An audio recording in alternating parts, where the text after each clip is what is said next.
Hello students, good morning. हम लोग study कर रहे हैं chapter number 20 in class 11th and chapter number 30 in class 12th, skeleton system, जैसा कि आप जानते हो। और इसमें आज का हमारा जो टॉपिक होगा, जिसमें हमारा स्केलेटन सिस्टम कंप्लीट हो जाएगा, फिर हमारा मस्कुलर सिस्टम यानी पेशी तंत्र रहेगा, जो हम अगले 2 वीडियोज में स्टडी करेंगे। आज एक पार्ट पूरा हो जाएगा इस चैप्टर का, एक पार्ट अग्रपाद का कंकाल यानी 4 लिम्ब स्केलेटन, देन पश्चपाद का कंकाल हैंड लिम्ब स्केलेटन, ये हम देखेंगे आज। जैसा कि आपको कल की वीडियो में बताया जा चुका है कि 4 लिम्ब में कौन कौन सी बोन्स मिलती हैं और कितनी कितने नंबर से मिलती हैं, तो हम एक 4 लिम्ब का स्केलेटन आपके साथ बना रहे हैं। इसमें आपको समझना ये है कि ये जो पार्ट है, दिस इज द पार्ट, ये जो पार्ट है, ये पार्ट जो आपके साथ है, ये अंश मेखला है यानी कि पेक्टोरल ग्रेडल है। और इसके अंदर एक कैविटी है जिसमें आकर के और हेड जो होता है, बोन का हेड फिट बैठ जाता है और ये आगे की ओर चला जाता है। तो ये जो बोन आपको दिखाई दे रही है, ये वाली भुजा की अस्थि, बाहु की अस्थि, इस भुजा या बाहु की अस्थि को हम लोग ह्यूमरस कहते हैं। अब ह्यूमरस का ये तो हेड हो गया, क्या हो गया, ये तो हेड हो गया, हेड। ये एसिटाबुलम कैविटी होगी, कल मैं पढ़ा चुका हूं, दोनों मिलकर बॉल एंड सॉकेट जॉइंट बना रही है। तो यहां पर बॉल एंड सॉकेट जॉइंट हो गया। ये साफ्ट हो गया, साफ्ट या सॉफ्ट। और लास्ट का जो हिस्सा होता है वो पुली की तरह, ऐसे पुली की तरह होता है, ठीक है ना, ऐसे पुली की तरह होता है जिसमें खांचे होते हैं, आर्च होते हैं, आर्च होते हैं। और इसे हम कह सकते हैं ट्रोक्लिया, ट्रोक्लिया। तो जो ये जो ह्यूमरस है, दिस इज द बोन, यहां से लेकर के यहां तक की जो बोन है, ये ह्यूमरस है। इस ह्यूमरस के 3 पार्ट हुए। फर्स्ट पार्ट या एंटीरियर पार्ट, जो कि अंश मेखला की ग्लिनोड कैविटी में जाकर के फिट हो गया, उसे हेड कहते हैं। और फिट होकर बॉल एंड सॉकेट जॉइंट बनाता है। देन उसका जो रिमेनिंग पार्ट होता है वो साफ्ट होता है। और जो लास्ट गोलाकार जो पार्ट होता है वो ट्रोक्लिया कहलाता है, जो चक्रीय होता है, चक्र की तरह होता है। और इस चक्र में बहुत सारे खांचे होते हैं, आर्च होते हैं, जिन्हें हम हिंज आर्च कहते हैं। क्या बोलते हैं इनको? हिंज आर्च कहते हैं। हिंज आर्च है इसके अंदर, ये हिंज आर्च होते हैं, हिंज आर्च। अब देखिए, ये ह्यूमरस हो गई। अब इस खांचे में आकर के जो नीचे की जो बोन है, ये वाली रेडियस और अल्ना जो नाम की 2 बोन्स होती हैं, इनमें से अल्ना बोन बड़ी होती है और बाहर होती है, आउटसाइड में होती है। तो ये अल्ना चली यहाँ पर आउटसाइड में, दिस इज अल्ना, ये अल्ना बोन चली आउटसाइड के अंदर। और ये रेडियस बोन चली इनसाइड द रेडियस बोन। ये इनका जो अगला हिस्सा होता है अल्ना और radius, this is the ulna, ulna and this is the radius, ये रेडियस है। इनका जो अगला हिस्सा होता है ना, ये वाला इस तरह का, ये भी इसी तरह का होता है। इसे बोलते हैं सिग्मोइड आर्च, सिग्मोइड आर्च बोलते हैं, सिग्मोइड खांच बोलते हैं।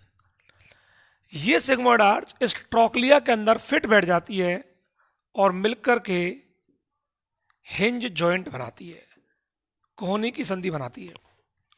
जैसे एक चीज में कोई दूसरी चीज फिट बैठ जाए, ऐसे ही जो ह्यूमरस था उसका जो लास्ट वाला पार्ट है, जिसे ट्रोक्लिया कहते हैं, वो चक्रीय है। और जो निचले जो रेडियस और अल्ना है, अल्ना आउटसाइड है, बड़ी है, बिग अस्थि है, बड़ी अस्थि अल्ना, रेडियस इनसाइड है, छोटी अस्थि है। इनका जो अगला हिस्सा है वो भी इसे खांच तरीके का होता है, जिसे सिग्मोइड आर्च कहते हैं। सिग्मोइड आर्च ट्रोक्लिया में जाकर के फिट बैठ जाता है और हिंज जॉइंट बनाता है। समझ में आई बात? अब हम आ गए इधर, यहां पर क्या होता है, देयर आर 3 बोन्स, 1, 2 एंड 3।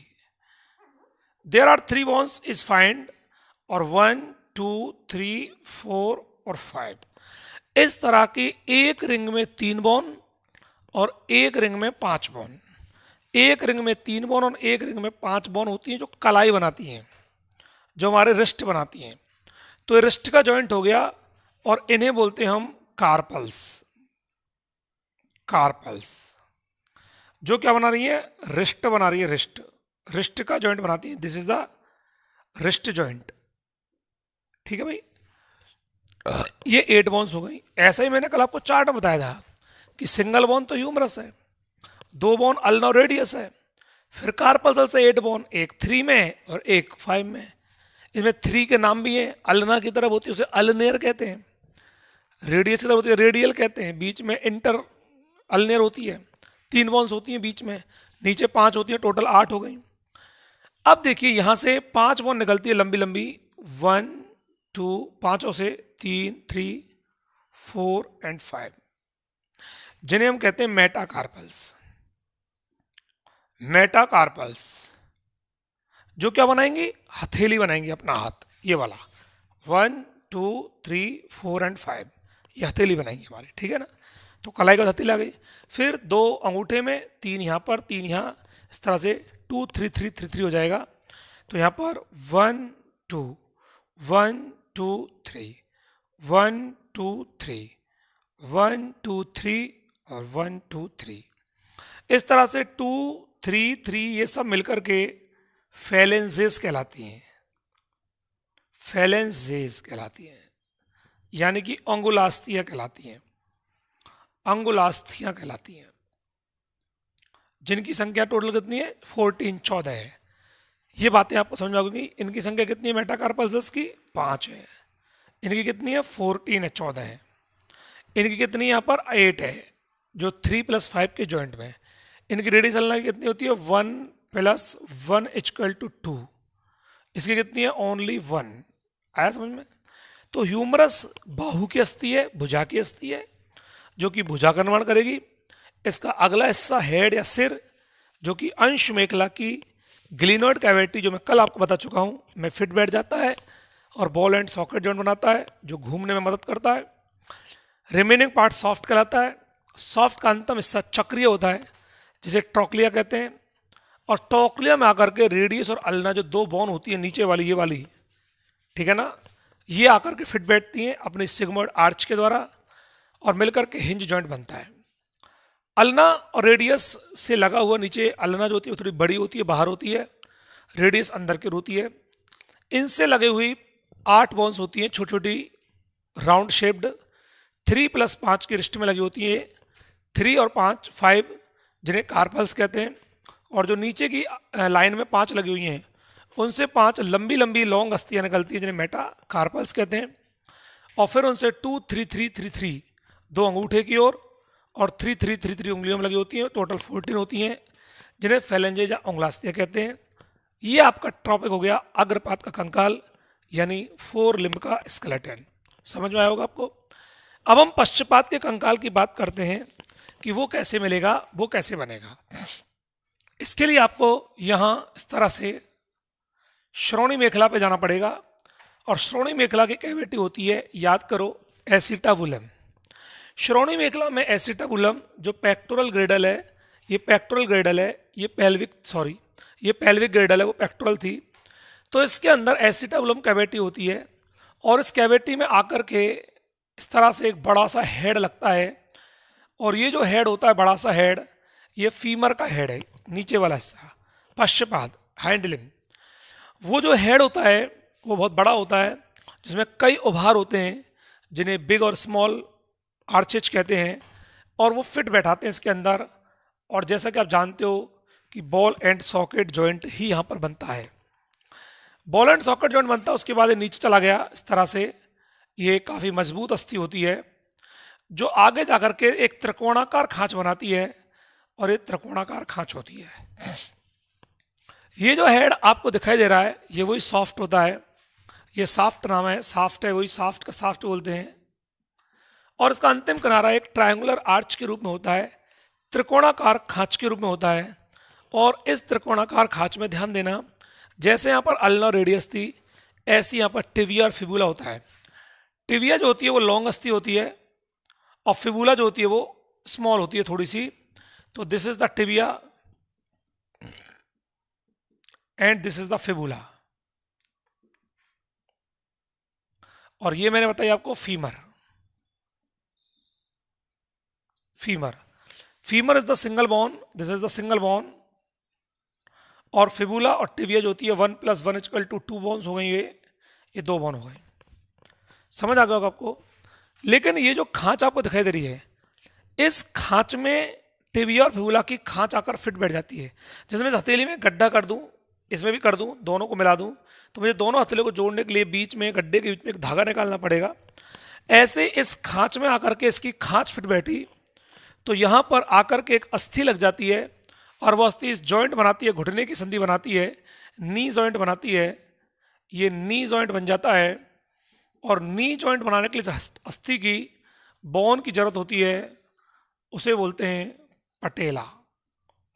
पटेला नाम की बोन आकर के और घुटने की संधि का निर्माण करती है, नी जॉइंट बनाती है, अर्थात टिबिया और फिबुला को फीमर से जोड़ने का काम ये करती है।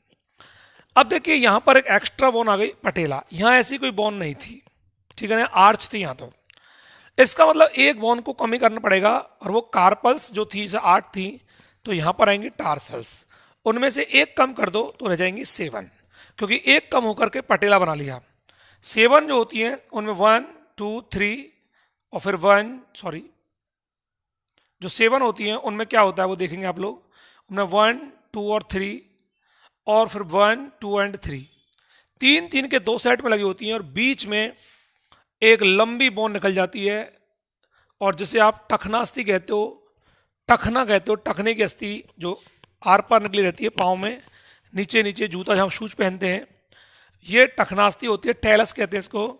तो ये जो होती हैं ये टार्सल्स कहलाती हैं, सभी की सभी मिलकर के इन्हें टार्सल्स कहते हैं, जिनकी संख्या 7 है, और उनमें से बीच वाला होता है इसे टेलस कहते हैं, टेलस। समझ में आ गया ना भाई। यहाँ 8 होना चाहिए था, कार्पल्स की तरह 7 है, एक कहाँ चला गया, नी जॉइंट बनाने में पटेला चला गया, जो स्पेसिफिक हो गई, जो स्पेशल हो गई, जो अलग से हट करके होगी थोड़ी सी। ओके, अब इन 3 से ही 5 लंबी लंबी अस्थियां जुड़ी होती हैं इस तरह से, 5 लंबी लंबी, जिनका नाम हमने दिया मेटा टार्सल्स, जो तलवा बनाएंगे, तलवा, जो तलवा होता है उस तलवे का निर्माण करती है, जिनका नाम होता है मेटा टार्सल्स। और इन्हीं से फिर लगी होती हैं अंगूठे में 2, फिर 3, फिर 3, फिर 3 और फिर 3, यानी वही सूत्र है, और इन्हीं को बोलते हैं अपन फैलेंसेस।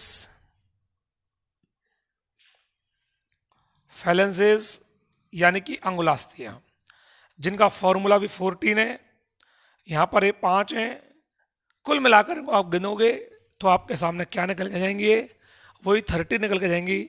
1 2 3 7 10 15 और 14 29, और एक हो गई ये पटेला, ठीक है ना, 30। तो इस प्रकार का बना होता है पश्चपाद का कंकाल, या हम कह सकते हैं हैंड लिम्ब जो बना होता है।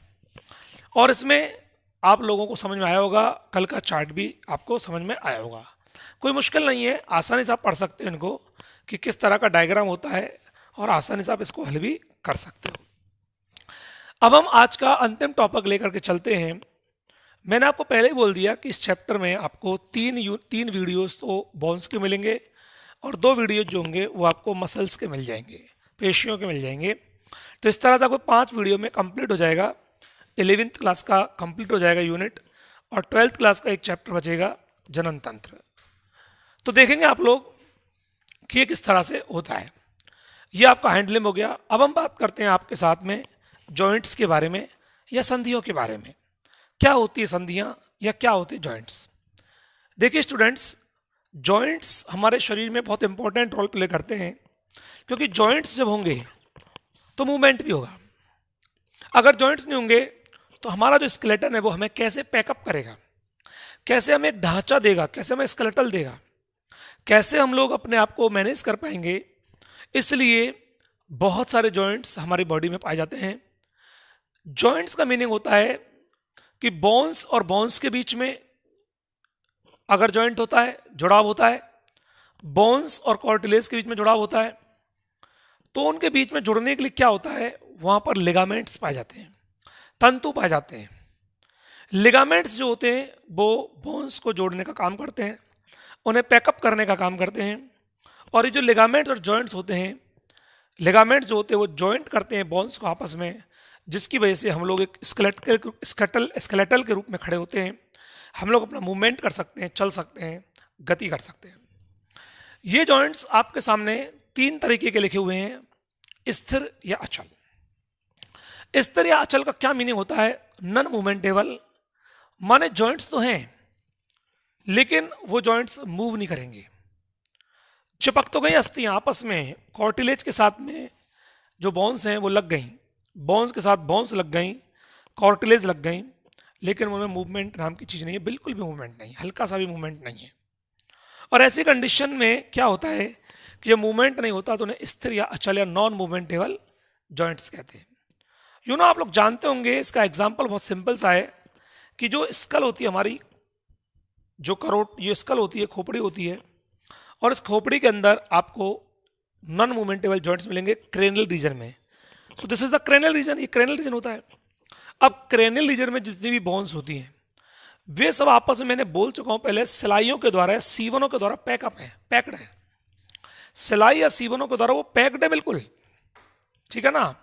वो मूवमेंटेबल नहीं है, घूम नहीं रही है, वो एकदम पैक्ड है। उनको तोड़ना पड़ेगा, उनको काटना पड़ेगा अगर आपको उनको हटाना है, तो वो अपने आप मूवमेंटेबल नहीं होती हैं।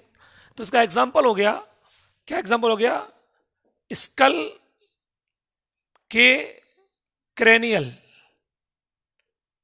रीजन के जॉइंट्स।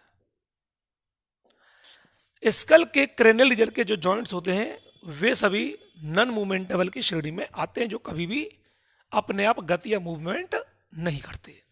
ठीक है, क्लियर है बात? ये वाली स्थितियां। अब आता है आंशिक चल संधि।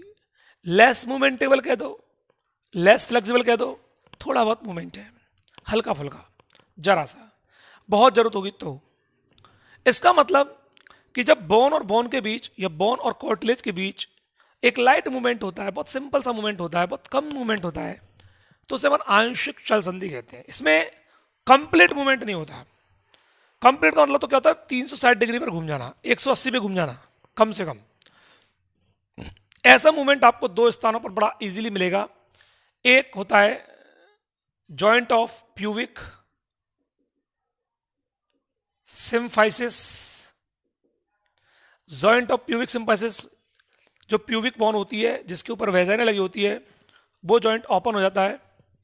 और जॉइंट ऑफ डेंटरी, डेंटरी नाम की जो बोन होती है आपकी दंत कास्ती, जो दांतों का निर्माण करती है, डेंटिन निकालती है, डेंटरी बोन है।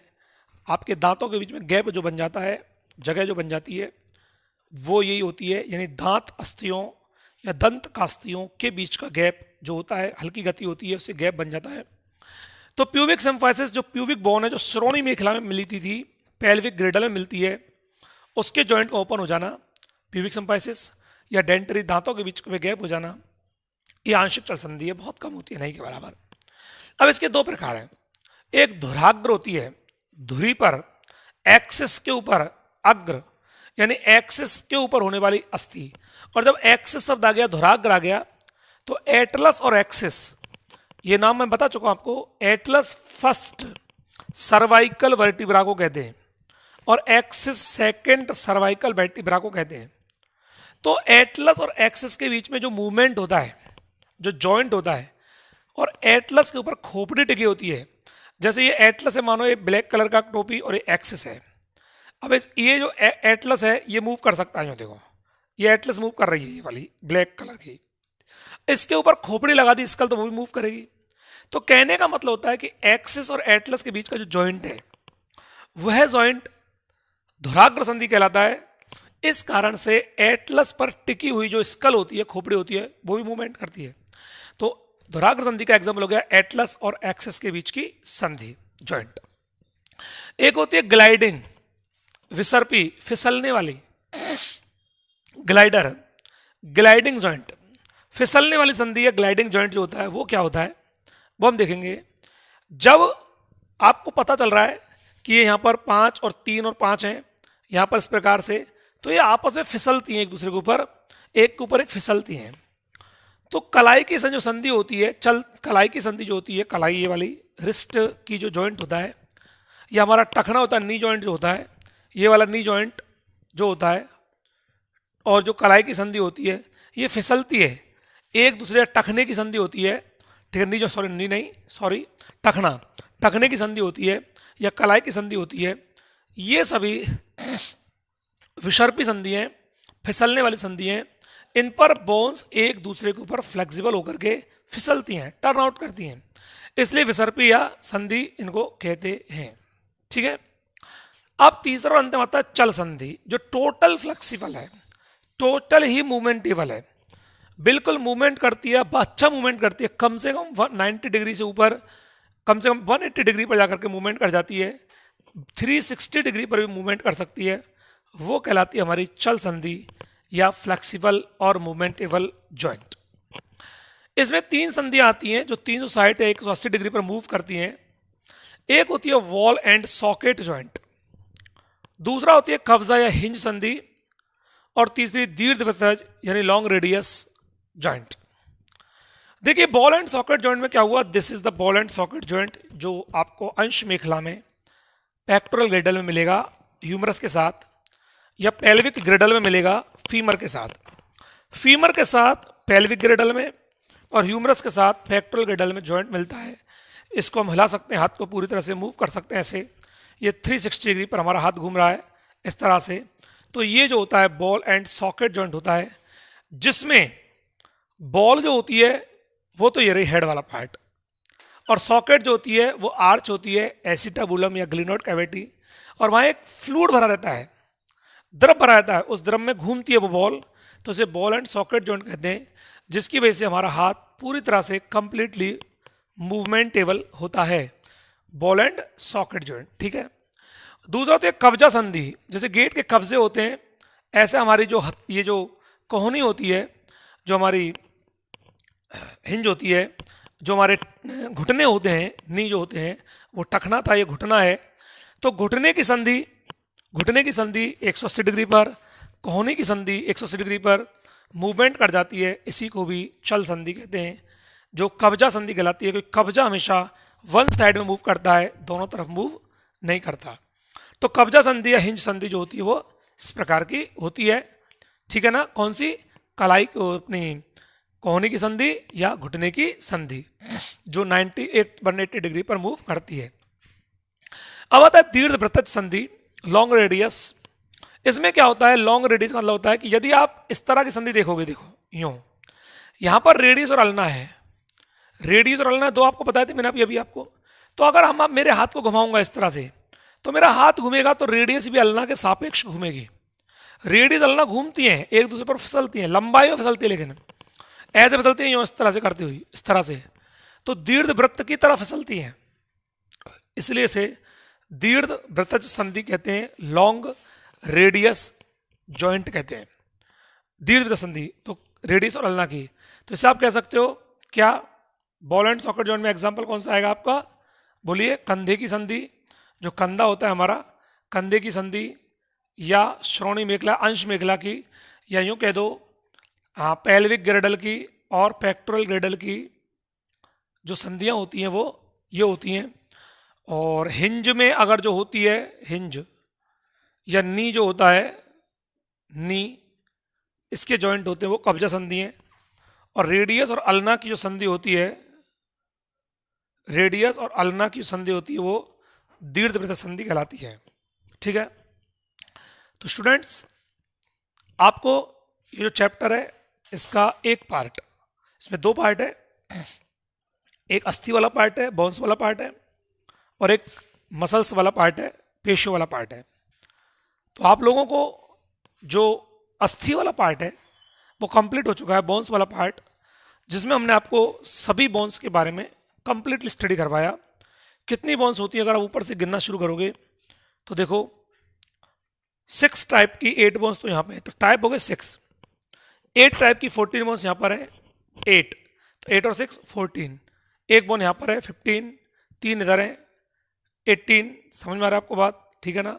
फिर यहाँ पर 19, रिब्स 20, फिर कशेरुकाएँ 21, ठीक है ना, आए समझ में। फिर 22 ह्यूमरस, इस तरह के नाम गिनोगे तो करीब आपको 38 39 के लगभग या 40 के नियर अबाउट आपको सब मिलेंगी, जिनकी मैंने नाम आपको बताए, गिनाए, चर्चा की आपके साथ में। ये आपका एक पार्ट पूरा हो गया। अब ये मसल्स मूवमेंट कब करेगा, जब इससे पेशियां लग जाएंगी, मसल्स लग जाएंगी। तो मसल्स कैसी होती हैं, कितने प्रकार की होती हैं, कैसे वो इन अस्थियों को खींच करके काम करवाती हैं, इनसे कैसे इनका मूवमेंट करवाती हैं, ये हम सब स्टडी करने जाएंगे नेक्स्ट वीडियो में। Thank you very much.